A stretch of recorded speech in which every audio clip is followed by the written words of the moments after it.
Hi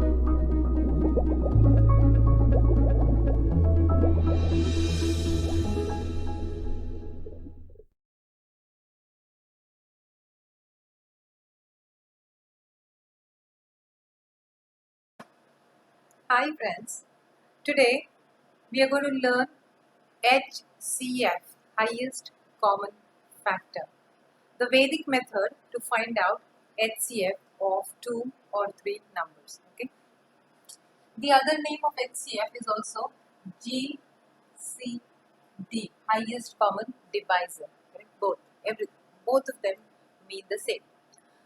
So we're going to take some examples. As usual, we are going to first take some easy examples and gradually go to examples which are difficult. So let's first see. So we'll directly start with 3-digit, and then the moment you can get the concept of 3-digit, I think 2-digit also becomes very, very easy.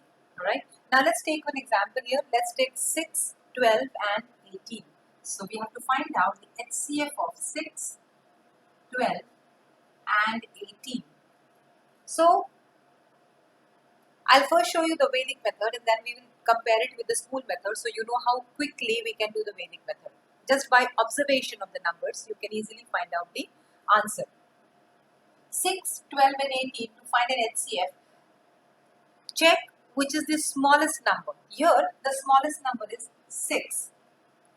When 6 is the smallest number, check whether the remaining two numbers are divisible by 6. So 12, it comes in 6 table.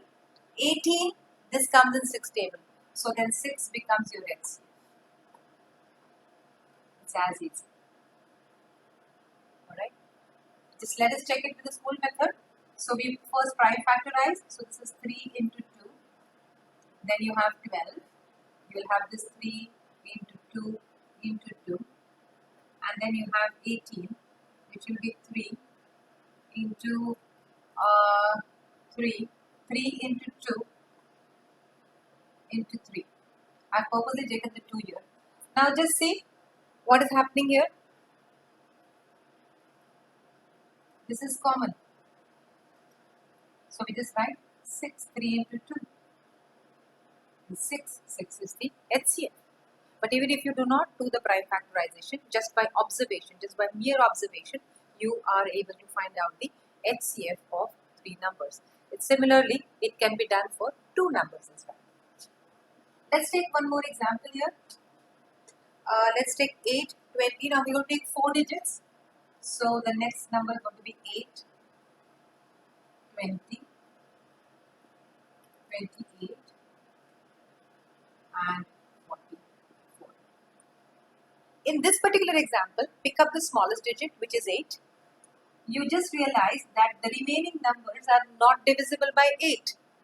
In such a condition, you will find out the factors of 8. What are the factors of 8? So 8 has 4 and 2. Right? Check with 4. If 8 is not possible, just check with 4. Can you divide 20 by 4? Can you divide 28 by 4? And can you divide 44 by 4? Yes, you can. So if you can divide the remaining numbers by 4, then 4 is the HCF.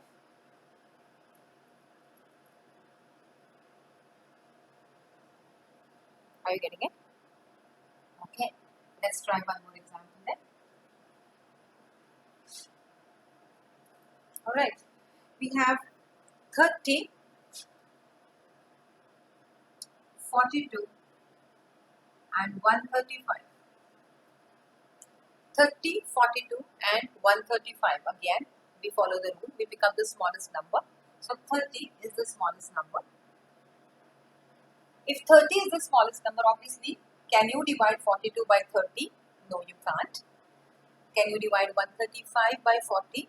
No, you can't. So, you're going to find out the factors of 30. What are the factors of 30? So, let's find out the factors of 30 here. So, the factors of 30 are, first is 15, then you have 6, then 5, and 3. I'm doing the descending order here. Okay. Now, just check. Can you divide by 15? Can you divide 42, 135 and 30? No, you can't. By 6? Is 30 divisible by 6? Is 42 divisible by 6 or 134? All the three digits should be divisible by 6. So it is not possible. 5 similarly not possible. Check with 3. 30 is divisible by 3. 42 is divisible by 3 and 135 is divisible by 3. I hope you understand the meaning of the word divisible.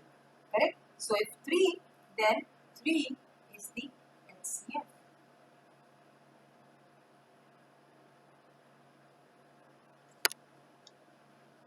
Yes. Let's take one more example here. 24, 60. 24, 60, 84 and 108. 108. So again we pick up the smallest one, which is 24. 24 you check whether can you divide 24, 60 by 24, 84 by 24. Practically it looks difficult because 84 will not come in 24 stable, 60 will not come in 24 stable. So you will check the factors of 24 and the factors of 24 are going to be 12, then 8, then 6, 4, 3, 2. Start with the largest factor because we are looking for the highest common one. So 12, and then you have to check whether each of this number is divisible by 12. Just by observation, you will come to know that all these numbers are divisible by 12, and so 12 is the number that you're looking for. The remaining numbers are not required. So HCF is equal to 12 of the given number. Are you getting it? This way, you can find out HCF of any number. However, the school method that you do, yes, they teach you prime factorization, which takes little time. But for all these kids, I have a trick here that if you think that you're getting confused in the school method, you have to follow the school method. So I suggest that you can just know, first identify what the HCF is, and then you can use the school method. So I'm going to take this example. We know the answer is 4, and we are now going to try and find out, or we are going to see how to use a school method. Because once you identify that the HCF is 4, because you also have to know the prime factors. Just because you know the answer doesn't mean you disregard the school method. This method helps you to identify. This is for small kids who have HCF as a lesson. And kids who do not have HCF as a lesson, for them, it's very quick. If you get this answer for competitive exams, quickly if you get the answer, you can move further. So it's benefiting both. Correct? It's not to disregard any method in the school. I hope you guys understand what I'm saying.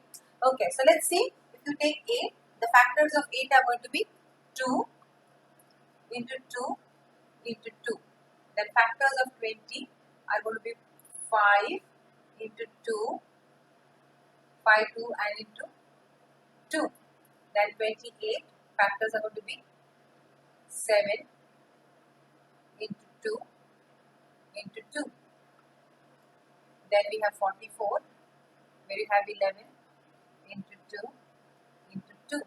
With the prime factorization, you will realize that 2 into 2 is everywhere. And 2 into 2, if you say 2 into 2, that is 4. 2 multiplied by 2 gives 4. And therefore, 4 is equal to the HCF. You get the same answer. However, finding the answer before this procedure relaxes you down because you are very sure that your answer has to be 4.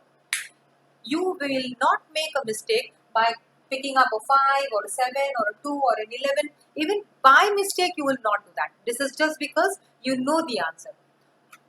For kids at the higher age, for the kids who are in grade 8, 9, 10, for them, this is helpful because they will not waste time into basic calculations. For kids who are younger, it is helpful because they are very sure of what their answer is. And for kids who are appearing for any competitive exam, this method will definitely save their time. Alright, I hope you like the video. Give a thumbs up if you like the video and wait for next videos coming up. Alright, bye-bye.